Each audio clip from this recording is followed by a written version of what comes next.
an Unspoiled Network podcast. This is Spoil Me, covering Clariel, the Lost Abhorsen, chapters 31, 32, and epilogue. In these chapters, my suspicions are confirmed, and we find out that Clariel is indeed who I suspected. But it doesn't wind up where I thought it would. For better or worse. Welcome to Spoil Me.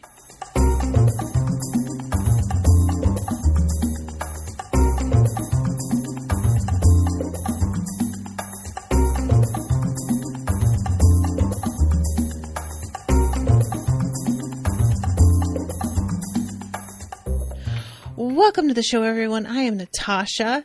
Thank you very much to Yama for commissioning this episode. Yama is in the chat. Hi, Yama. For some reason, it says that nobody's here. That's weird, but I'm glad you're here. So this, I'm going to just talk about this book as a whole real quick, which I'm sure is kind of what we're after, in that this is the final episode covering Clariel. First of all, I would like to register my admiration for this author taking the risk of making somebody who appeared to be a protagonist into a villain. We don't see the full transformation, but we get enough to know very well how this is going to go. And it's something that is done fairly rarely with female characters. Male characters can turn into villains from being pretty relatable, and we call them anti-heroes, even though maybe they're just a bad person, you know? But female characters don't often get the same sort of leeway. And, if they are a villain, they start off as a villain. And if they turn into a villain, it can feel a lot of times like there are tropes about femininity and the ways that women are portrayed as being really manipulative and whatnot. Those are what is usually the tool an author uses to turn a woman into a bad guy. And I am really delighted to have met a character that I would believe it if somebody told me that this author started off writing Clariel as a male character and then turned around and decided to just make Clariel female. This is the sort of role that I have seen for male characters before.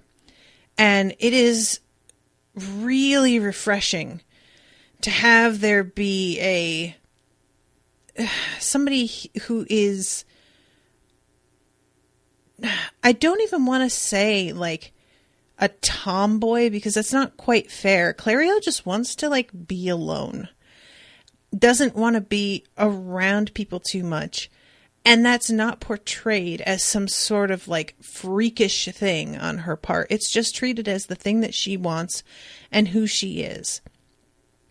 It's like, it's not commented upon the way that it can be, where especially male authors, the fact that this is written by a man makes me really pleased and impressed, because so often men can't resist being like, she's not like regular girls.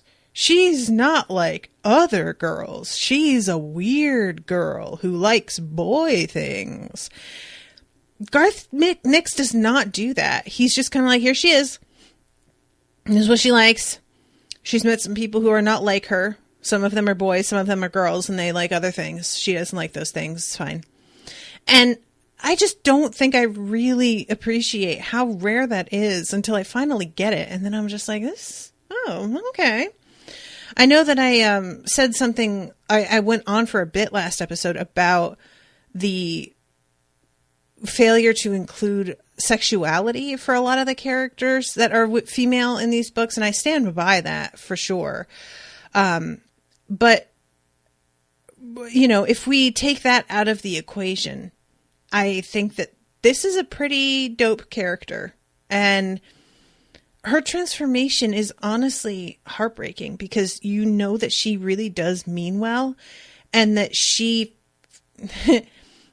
I've talked before about how growing up when I was a kid, I had a recurring dream, a nightmare, that I was in the car with my parents and they were meant to be driving and I was in the back seat. And I realized that we were about to crash and my parents were so busy fighting and yelling at each other that they were not looking at the road and didn't see that we were about to crash. And I, in the nightmare, tried desperately to climb from the back seat up into the front to drive the car myself because nobody else is trying to drive the car or paying attention. You know, just the most obvious nightmare. Even as a kid, I fucking knew what it meant. And there's a part of me that feels like that is Clariel in these last sections. Even from the beginning of the book to a degree. Clariel wants... She wants so much for somebody to listen to what she wants out of life. She wants to, you know, like from the very start, she has a strained relationship with her parents, but she loves them and she knows that like things are what they are. And she doesn't even exactly try and fight them too much. By the time we're with Clariel, she has passed that like sort of real adolescent stage where you're just like headbutting with your parents. And she's gotten to a slightly more mature place where she has begun to just realize and assess exactly who her parents are and figure out how to handle them within the parameters of who they are, which is something that I recommend to everyone. Trying to fight who people are is just a losing battle. You have to figure out how to do what you can with what you got. So that is to start things off. She wants to take control of her life and feels like she can't. There is so much in the way, so much unnecessary societal shit that she really could give a fuck about that is being forced on her. And so that's a fairly for Clariel, it's extreme. When we see characters who are being forced to do things that they don't really want, a lot of the time it's their, you know, somebody's trying to make them like, take a major at college that they don't want, or expecting them to do better in certain subjects in school. But for Clariel, they want her to be a different person. She is not interested in boys, not interested in marriage, not interested in goldsmithing particularly. Everything that they want her to be and do is the antithesis of everything she personally wants. So that starts off badly. And then we get the escape after her parents are killed and her trying to tell Belle that she thinks they're going to just basically hold her prisoner and him not listening to her. And I will remind you that she's literally riding in a paper wing that she can't drive. She can't fly. She is at his mercy completely here. And he will not listen to what she suspects, even though it turns out to be 1,000% exactly on the money. And then she is in the clutches of people who are not interested in listening to her concerns, or they are not interested in taking the action that she thinks they should take. Everything about this book is her being forced to abide by the rules of somebody who doesn't seem to have a fucking clue and does not value her input at all. So it really is understandable that she decides to fucking go rogue and take matters into her own hands. She falls for some shit, and I'm not excusing that. You know, there are several times throughout the last chapters where I was like, this seems fishy, and it seems like they have their own agenda and she's not asking about that. And sure enough, this chapter, almost those exact words are used, that she like decided to like let them be involved without knowing anything about what they actually want. But it's when you have been so restrained by outside forces for so long, you often will overcompensate by making very terrible, dramatic, drastic decisions once you get the chance to make any decision at all. And this is something that so many parents don't seem to understand.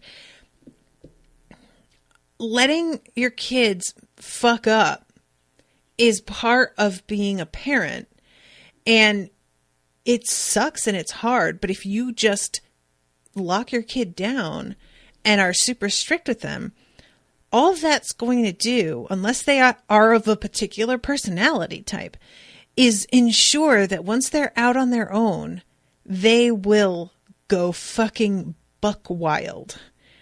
I mean, that is just what happens when you are given freedom after a long time not even being able to consider freedom. And that can manifest in all kinds of different ways. You know, like for me, I was honestly like a pretty rule following child. I respected authority. When I was told not to do something, I usually didn't do it unless it had to do with sex and boys. But when I left home, the thing that I went nuts with was eating. And that was because there was like a control thing in my household surrounding that. And it's just a natural reaction, and you have to like find that happy medium with letting your kid do stupid things and fuck up and becoming a delinquent. Two different things.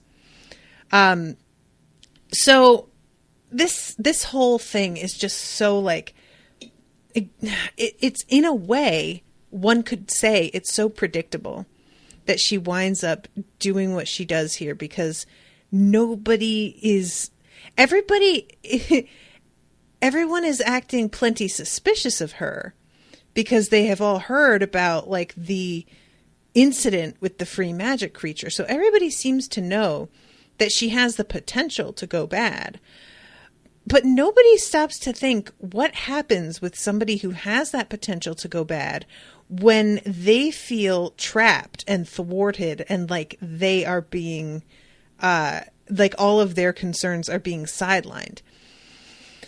They should have seen it coming that this was the sort of action she was going to take if they knew already that she was a danger with free magic creatures on the loose. Like, they should have fucking known. And the way things end, part of me doesn't want to get ahead of myself, but another part of me is like, I just want to talk about this though. C-Star says, I'm legally blind and can't drive, so I continue to have nightmares that I'm riding in a car and realize nobody is driving it. Yeah, that's a nightmare for sure. So the way this ends, because spoilers, she is indeed Clore of the Mask. We find out that is who she is going to become. But we do not have a full transformation to that person in this book. And what I found really interesting, the author's note, he confirms that she's, of course, Clore of the Mask. As to what she did in the intervening years between the events of this book and those in Clariel, who can say? And that's I never expected that by the end of this book, Clariel would have come back to herself. I thought this was it. She puts the mask on. She seems to, not be able to take it off by the end of things. And she's realized her mistake, but these free magic creatures have sort of taken control of the situation. I never thought she was going to be brought back from that edge. I thought this was it.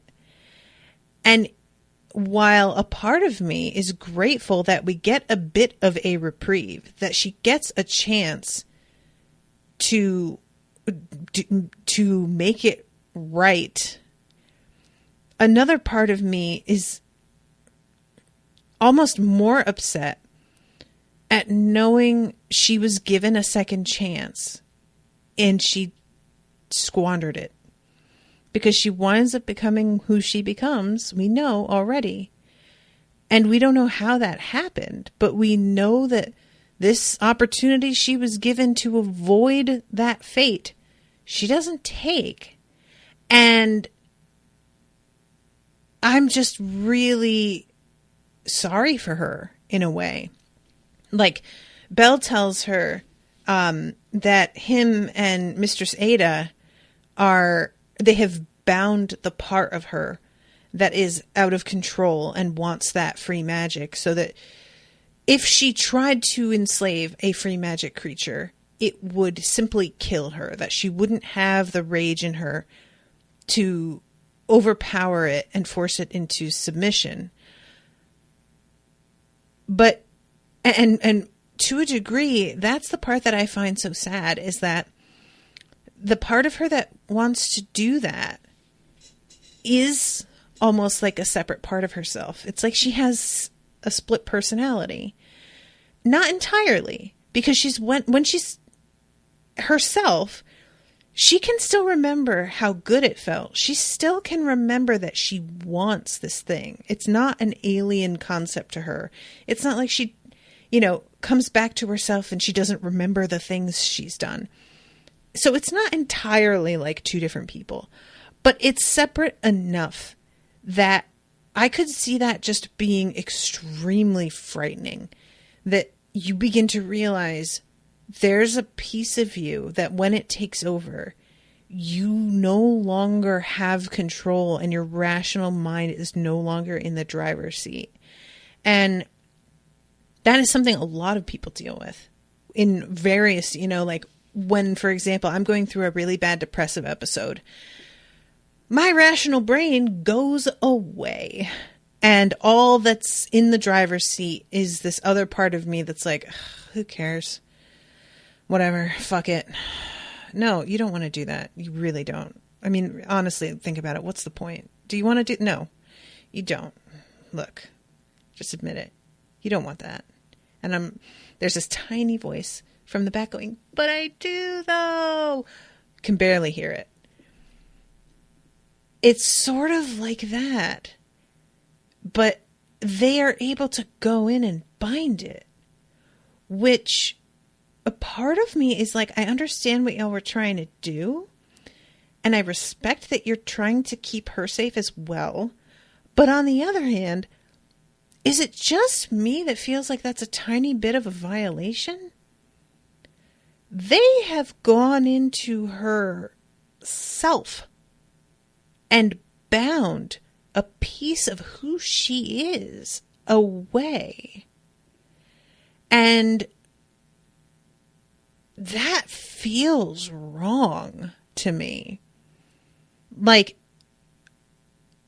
I respect her saying, you guys should just execute me, because I can feel already very clearly that I am going to go after this magic again. I know this about myself.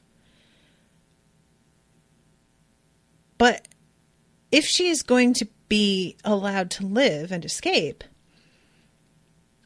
the binding of her other piece of herself does feel like a complete band-aid. Like, as she says, too, spells fade, bindings can be broken, and we know that's exactly what happens. But even if I didn't know for sure she was going to turn into who she does, I would still feel like, wouldn't it be better for her to be hooked up with a teacher who can train her on this specifically? Somebody who understands this temptation, who understands this rage, and gives her the tools beyond just what we've tried so far this book, which is, oh, here's a book. Read this book. How about an in-depth, basically what I'm talking about is like a magical rehab, like anger management. They need something that is in immersive experience for her to learn to cope with what is going on with her. And they don't do that. They just kind of try to neuter this power, and it just deals with the symptom. The rage is like a symptom of this feeling of powerlessness, and the desire for this magic is a byproduct of this rage. But even when she is sitting in the sick bay after getting the mask removed, she's thinking about how great free magic was and how she should have handled the situation this way and that way so that she wouldn't have had Mogget mucking up the works. All of it is still in there, and they have just cut off the part of her that can actually accomplish forcing a creature into submission. But the desire to do it is still there. So what they've done is kind of set her up to self-destruct at some point, because if they know binding that part of her will lead to her being killed by the creature she's trying to force to submit, and they haven't taken away the desire to try to do that, what they're doing is putting a ticking time bomb out into the world that they know is going to try it at some point and will kill herself in doing so. And they seem to think just telling her, oh, well, if you try it, you'll die, is going to be enough to stop her from attempting to do that.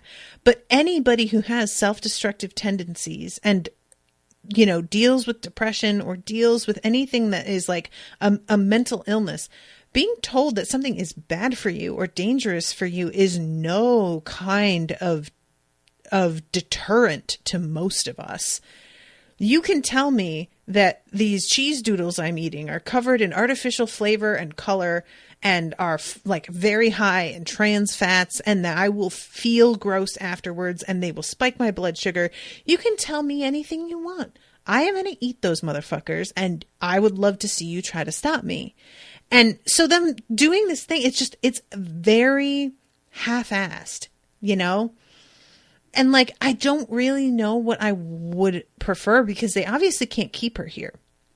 They are helping her with an escape, and that escape is the best they can do. They don't have tools. They don't have teachers to, like, wherever they are sending her up to the north. But I really wanted them to try to figure that out. I wanted there to be a feeling of effort surrounding that. I wanted them to understand how she feels about what she's going through. Like I said, she says, you should just let me die because I'm going to do this anyway. And poor Belle, like, he's such a sweetie. Belle is one of those that's like, he's a cinnamon roll. He's a good guy. But he just is so determined to see the good in everyone that it's like he's kind of in denial. So when she tells him that she could go do this again, he tells her about how they've placed this binding on her. But he does it in such a way that there's a tone as if he really doesn't think she's going to try it anyway. It's almost like the binding is a backup because he really seems to think that she has learned her lesson. He doesn't seem to understand how pervasive this magic's effect is on her mind, because obviously, we start off with a character who has rage issues. We start off with a character who has a very particular bloodlust that is not found in everyone, and it's its own thing. But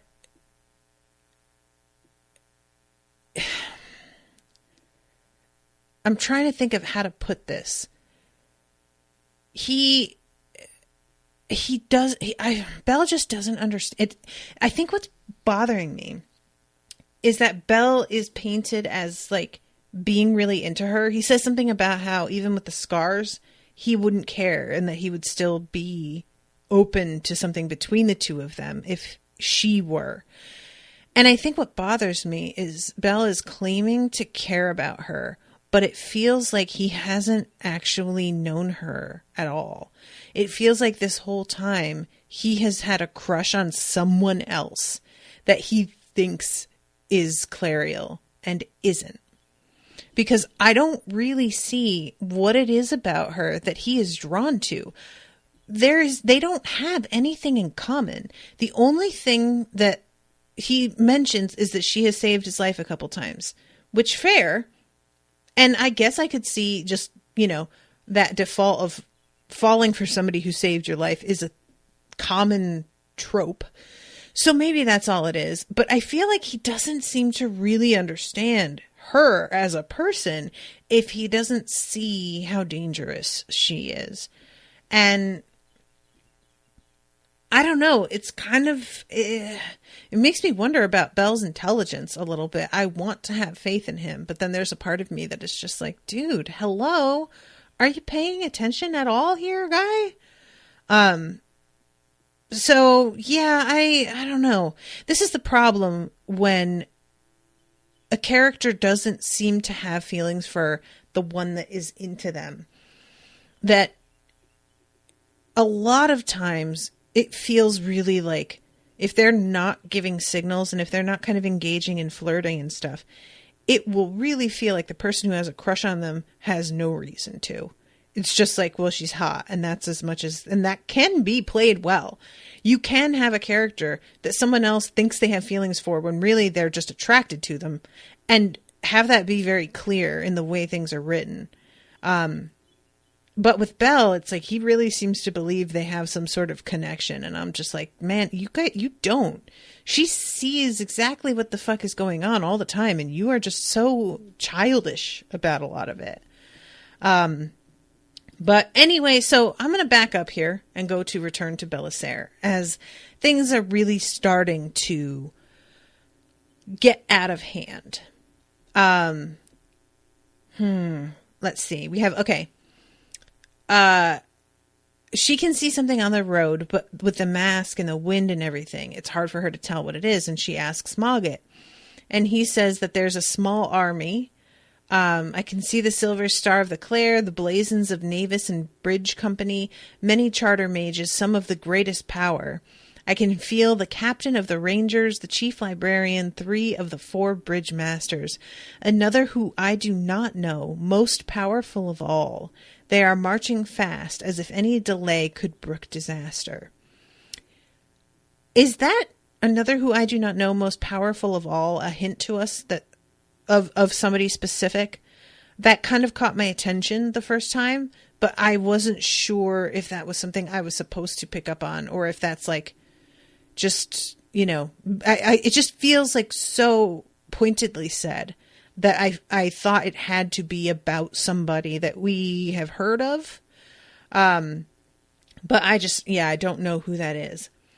Clariel is surprised at this point that the Clare have shown up, because she has been operating under the assumption that she is the only one doing anything about the situation.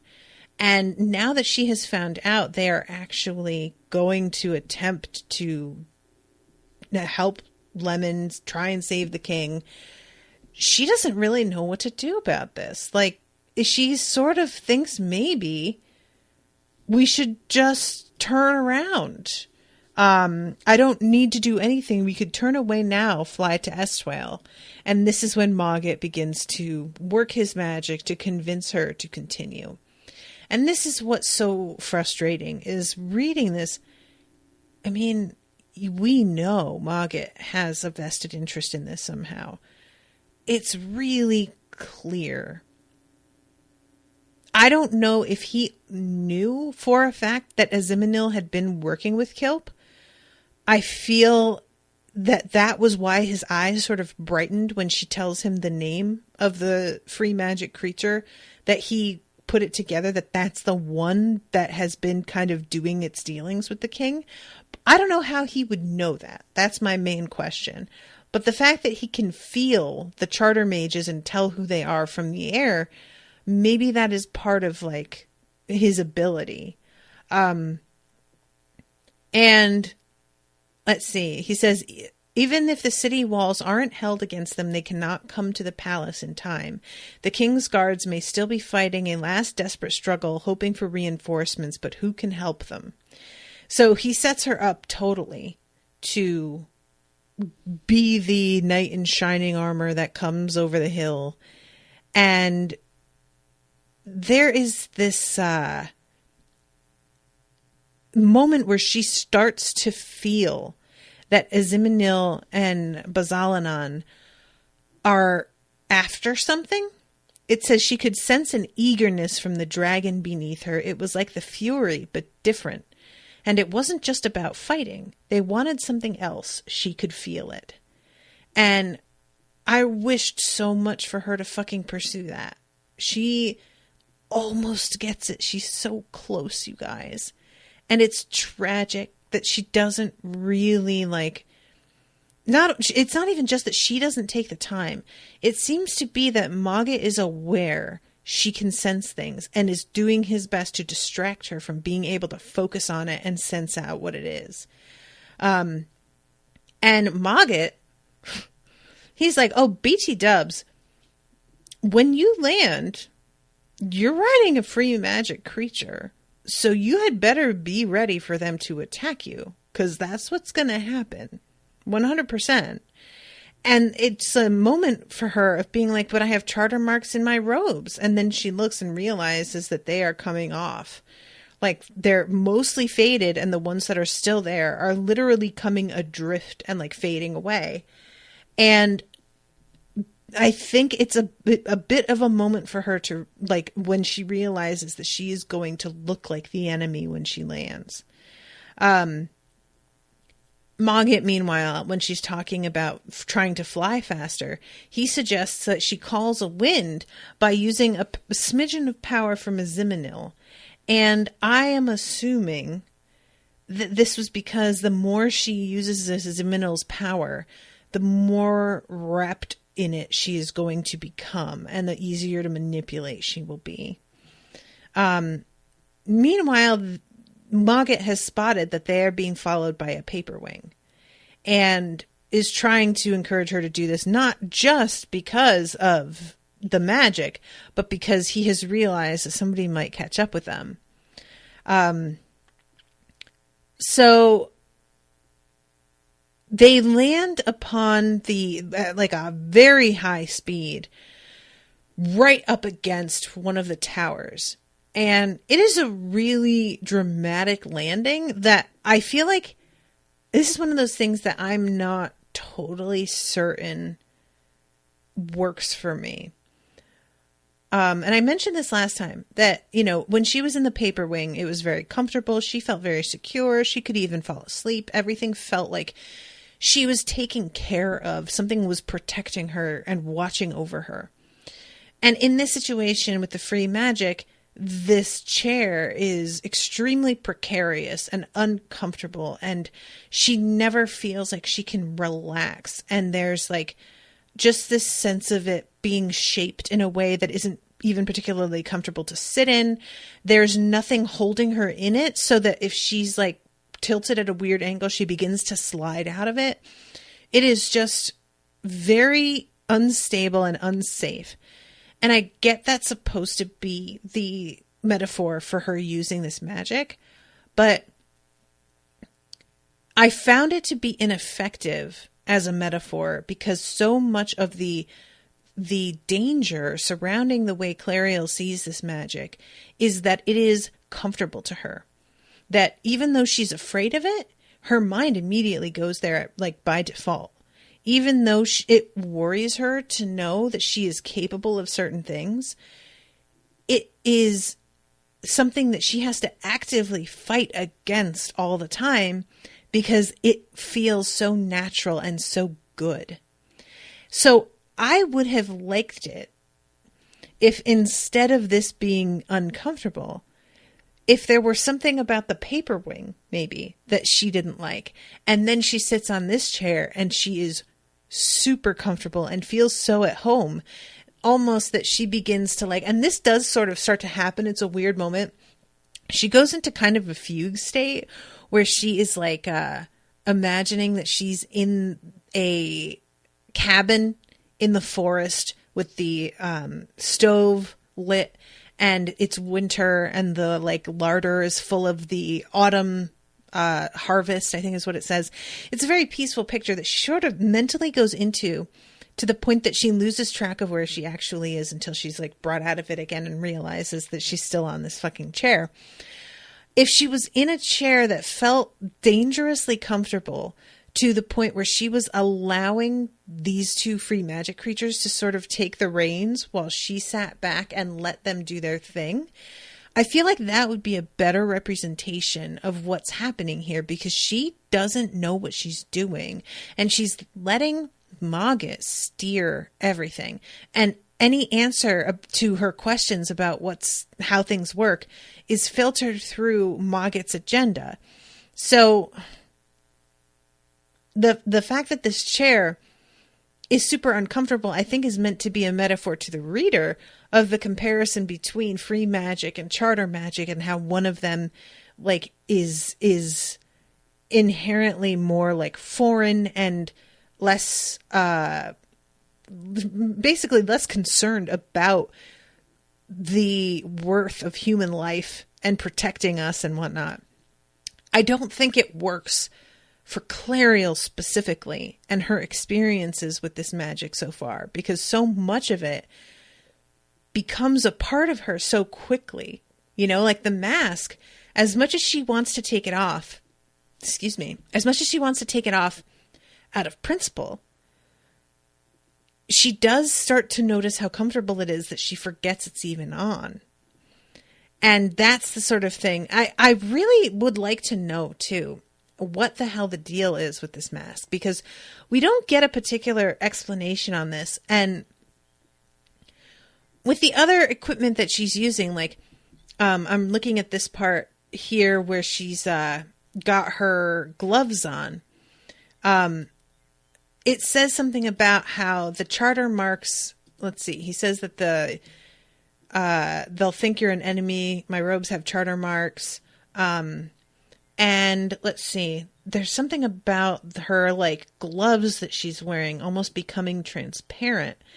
She could feel nothing behind it. And that's about the mask.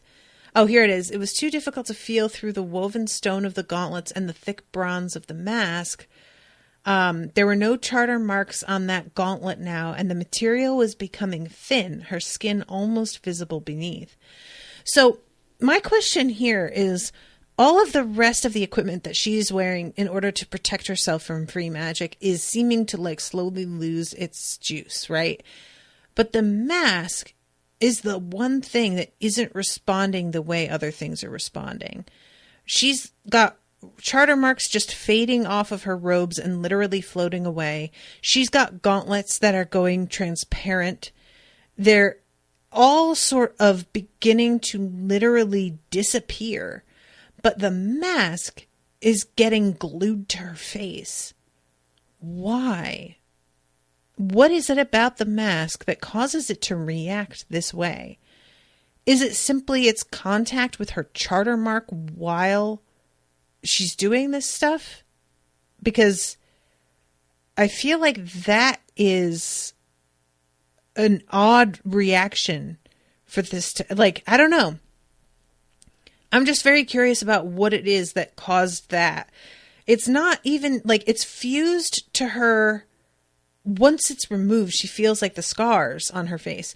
And the scars are all over. It's not like the scar, there is a scar over her charter mark, but that's not the only spot. It fused on her cheeks as well and everything. So I'm just wondering what it is about it. And if there's like, is that mask, does it do what she thought it did?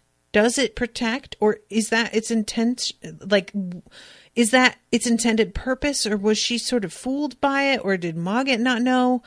But nevertheless, okay. So they land, and she jumps down and goes up to the door of this tower. And this dude steps out holding a spear. The poor guy is shaking like a fucking leaf, not ready for any of this mess. And Clariel is about to speak to him, and Azimanil just fucking stabs the guy through the throat with her claws. I am really unable to picture what Azimanil and what's his name? Bazalanon? I can't picture what they look like. I know they've been described to us, but I can't hold it in my mind. You know, it's just such a strange thing. I'm sure there are like illustrations. You know what? I'm going to look at that right now, because these books are actually like fairly popular in terms of fan art. So Azimanil, let's see if I just type in ooh, God. Oh my God, guys, there's a few illustrations, and Azimanil is soups scary looking, and I do not like it. Okay, well, that's horrifying. Good. I'm glad that I definitely did that. Let's try Bazalanon.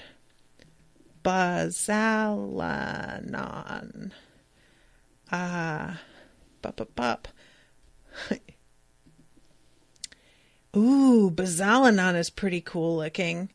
He's not as like straight up disturbing as Azimanil is.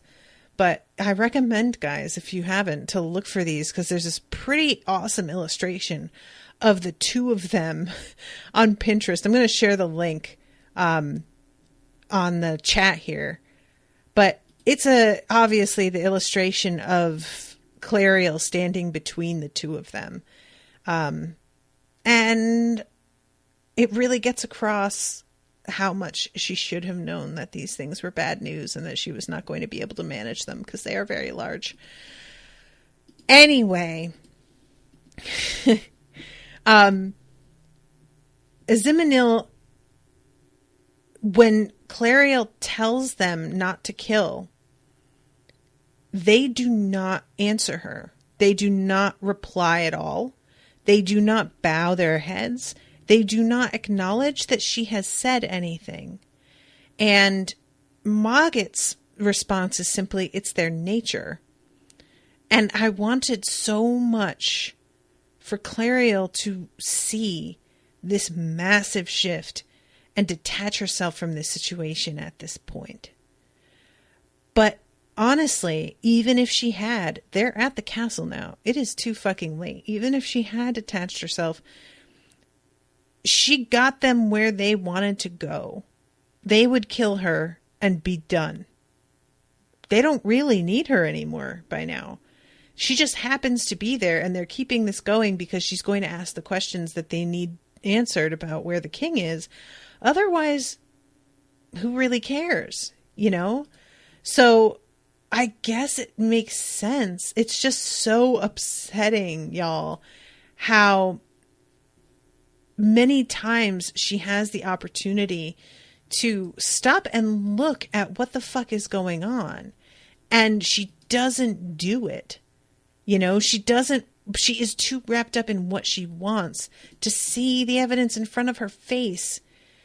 Clariel. I'm sharing another link here for the illustration of Azimanil that I thought was really rad and very unsettling. So that's for you guys. Okay, so they come to the next one, and Clariel has said that she wants this next one alive to ask questions. I felt so bad for this poor girl.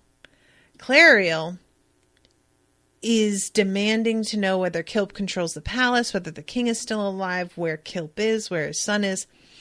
And Clariel uses some of Azimanil's magic to question this girl without even really meaning to do it.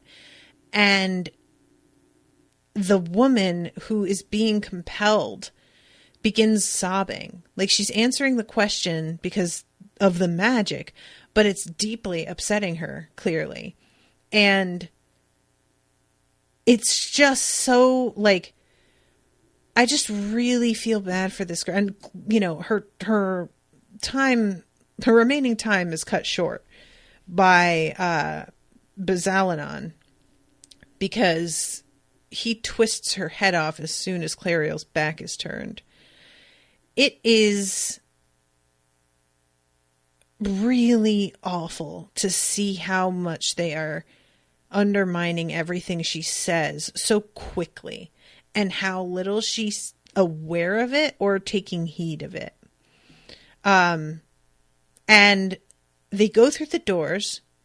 She tells Azimanil not to kill the guards they come up on, and Azimanil instead breaks the guy's arms and legs, which, Jesus fuck, just kill me, thank you.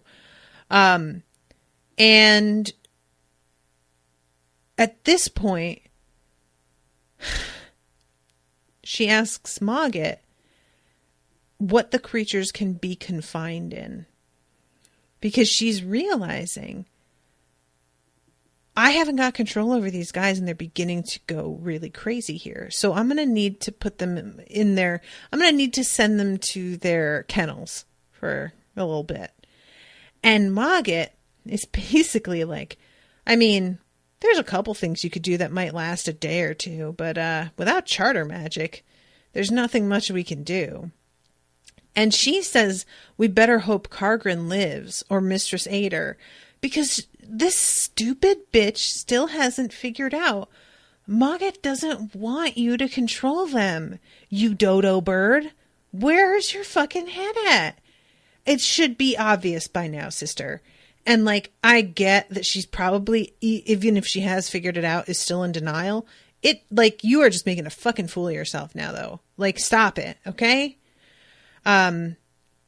So Clariel then yells, no unnecessary harm, hurt no one unless I tell you, harm no one without my permission. And Bazalanon just says no. And Azimanil laughs, and then they just go on through the door.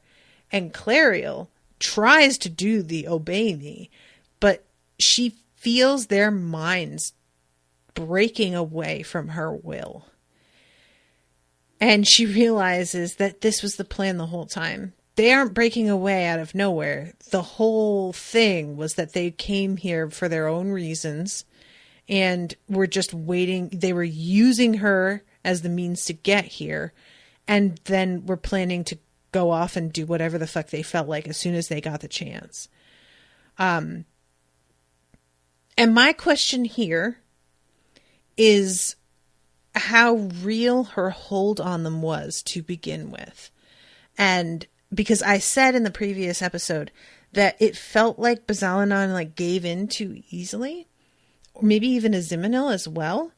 And she feels that it was her getting in touch with the rage, the fury that forced them into submission, which may be partially true. But I wonder if they let her win. And if so, will she actually succeed in doing this properly later on? Will it, because we do see her eventually, what's the name of the Hedge, right? Is the name of the bad guy from the last books. She gets overpowered by Hedge. So she's got power, but it's not what I think she's been told it is, or led to believe it is. And I wonder if she would, if she actually decided to give into this magic completely, rather than what's happening here, where she's still sort of resisting, and she's doing things and rationalizing them to herself, but she's unwilling to actually face the reality. If she got rid of the equivocating and decided, I'm going all in on this fucking free magic shit, and I'm going to beat them into submission, would she be able to do that legitimately and really have a hold over them for real? Or would she always be getting used by them and being fooled into thinking that she's the one in control? I would like to know. So let's see. Clariel turned to Mogget to ask him a question, to ask what she might do, but he ran past her and through the door. With his departure, a sickening feeling came to Clariel, the dreadful realization that she had brought these terrible creatures to the palace without knowing what they truly wanted. Which, yeah, girl, fucking duh. So then we get to the whole thing with the king. And she's kind of suffering from like feeling the deaths of all of these people around her. So it's a little bit like throwing her mind out of whack. And there's a ring of guards around the king. And we have this like moment with Kilp and Aranzo. The name of the chapter coming up is called Revenge Not So Sweet. And we go in the midst of this battle to that chapter, and she overpowers Kilp and his father really quickly. And just as quickly, she realizes that it doesn't change anything, doesn't make her feel better. It doesn't help at all. And I really liked this moment of her like kind of having known it wouldn't make her feel better, but she's a person of action. And even though she knew it wouldn't really help, it was literally all she could do. And so she couldn't help herself because it was the only option available to her to take action on. And I kind of get that. I am a very action-oriented person also. I like to help. I like to do things. If there's a problem, I want to solve it. And she knew this wouldn't really help, but she just couldn't stop herself, you know? I really like, too, that Kilp is busy yelling at Azimanil, like that we had an agreement. I said you could have the king. There's no need for this. And just that moment of Kilp, like really thinking that you can just fucking make a deal with a free magic creature and it's somehow bound to that. Like, what do you think? This is a contract, dude? Like, what are you doing, you idiot? And also he asks Clariel who she is, and she wants so bad to be able to take the mask off and be like, it's me, motherfucker. But she can't take it off. So she just kills him. And it's just this moment of like disbelief for him of just being like, who the fuck? What? So then we have this moment with the king. And this is where we find out where she gets her name from. And she starts to say her name is Clariel, and he mishears her and calls her Claw. And this is the beginning of what we wind up finding out her name becomes later. I really like the name Clor because there is something, it's interesting to choose like a one syllable name that has, it makes you think of like chlorine. And normally when something is associated so much with a material that's like real in our world, I can find it distracting. But chlorine is like a really corrosive element and a substance, I should say. It's not even an element, I don't think. Or no, it is an element, isn't it? And so the fact that her name becomes something that is so tied with the imagery of corrosion, of eating things away, of being harsh, makes total sense. And the progression into that name is interesting, and I like that that's included here. And the king asks, what do these creatures want of me? And Mogget is forced to say, we want your blood upon the great charter stones in the reservoir to break the charter, to free all of us so enslaved. And he tries really hard to get the fucking collar off as he's saying this, because obviously it's really hurting him to say these things while wearing it and also to try and lie. And as he says this, this is sort of when she gets broken away from the charter, and she can feel all of the marks on all of her equipment just disintegrating completely. So at this point, she's about to fight against, or she does begin to fight against these two creatures to defend the king. And Belle walks in the middle of this fight and sees her being fought by these creatures and realizes that they are not in cahoots. She didn't like just, feed him a bunch of shit. She got duped and got brought here thinking she was going to be doing something else. And I like that we get to see the moment when Belle walks in and knows it isn't what he thought, or it isn't as bad as he thought. It's still pretty fucking bad, but nevertheless. Also, I like the mention that every time somebody dies around her, she has this instinctive movement towards where a bell would be to like snatch up that spirit if she were wearing the bandolier, but she didn't take it.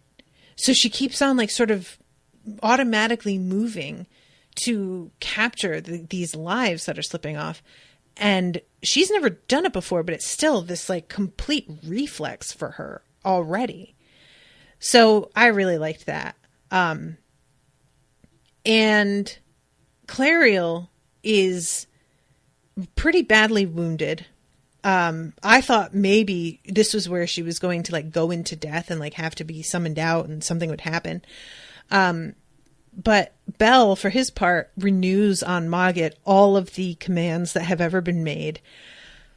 I love that Mogget's response to this is not to yowl and fight and hiss and spit. He literally just rolls his eyes and mutters something in response. That's it. Mogget, never change. And it's so sad because poor Belle doesn't understand how corrupted Clariel is. And he's trying to use charter magic to heal her. And none of them are sticking. None of them are taking root the way they should. And I also really like that she knows that Captain Ghislaine has died. And she thinks about how Ghislaine's wounds, that she has like a dozen or more, and they would all be at her front, that nobody came up behind her, and she went face first into it all. I liked that detail a lot too. Charter marks flew above her. She screamed as they struck Azimanil as she shared the pain of the creature's binding. Then there was a sudden vacancy in her mind, and Azimanil was gone, as if she had never been. Another agonizing stab of pain followed, and Bazalanon, too, disappeared. Clariel sobbed from the pain of their absence and for the loss of the great power she had never dared fully use. And I really loved this, that this is a sincere loss. It's like parts of her being gone that hurt to lose. I feel like that is important, to see how much a part of her they become. I don't know. I just really thought that was an interesting thing to add, that she isn't grateful to Belle for overpowering them and saving her. I mean, she is, but that is a very secondary feeling to the primary one of pain and loss, which makes it all the more heartbreaking, The one happy ending that we get here is that Princess Tathiel came with the Claire, which is the niece of the king that he has been waiting for this whole time. His niece or his sister? I think it's his niece, right? She will be queen much against her wishes. So I am very curious about Tathiel and who this is. I'm wondering if Tathiel is the one that Mogget doesn't know, who's stronger than all the rest. Maybe that's who he was talking about. But Mogget tells Belle, if you go to the Charter Stones, because Belle's still trying to save Clariel, your healing spells will work if you draw upon them. Take her down to the reservoir, though it might be too late. And then we get the epilogue of her waking up, realizing that she loved using the free magic, that she wants to do it again. And it's just really tough to read, to know that even after everything, she can't just be relieved that she was saved. She can't just walk away. she can't be like, well, I'm never doing that again. Even after everything, she still wants it and is tempted. She's like an addict, you know? It's really awful. And she winds up getting hooked up with what's-his-face, who had been possessed by a Zymanil in the first place, Marl. In the prologue of the book, he is the one that is steering the ship that is taking her north. And the book ends with him asking her name, and she says, I'm not sure myself. I will think of it in time. So that is the end of the book, and it's a really good ending. I actually really liked that. I should mention that in the author's note, I got a little spoiled where I don't think that this is a big deal, but I didn't realize he was going to mention anything about his next books. He says, the next Old Kingdom novel, which I'm currently working on, jumps forward again and continues the story of Nicholas Sayre and Clariel, picking up their story after the novella The Creature in the Case. So if that is the next book, I'm kind of spoiled knowing that that's what's coming. But I am really kind of excited if that's what's coming, because Nicholas was such a compelling character to me.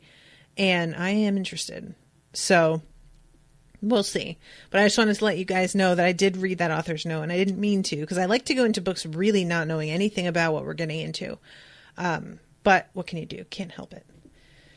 All right. Well, I think I'm done. Thank you very much to Yama for commissioning this episode. I really appreciate it. Thank you to Sea Star for coming and hanging out as well. Thank you to all of you who have been listening. I hope you've been enjoying the coverage, and I will be seeing you all. Yama says, so next to our a side story. Okay, cool.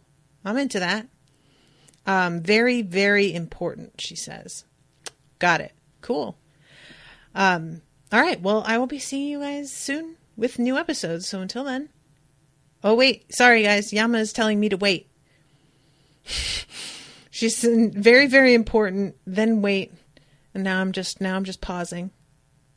Waiting.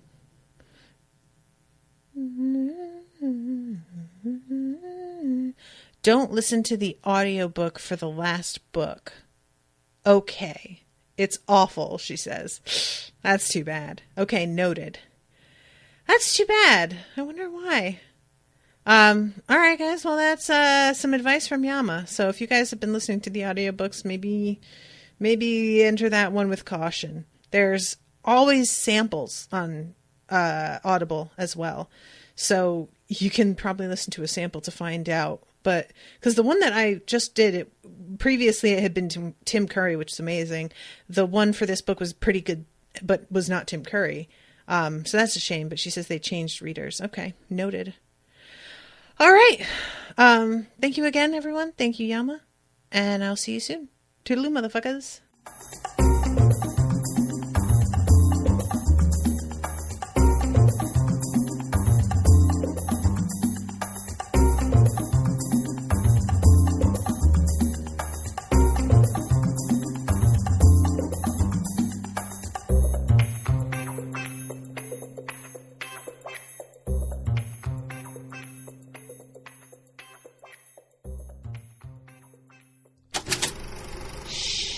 That was an Unspoiled Network podcast.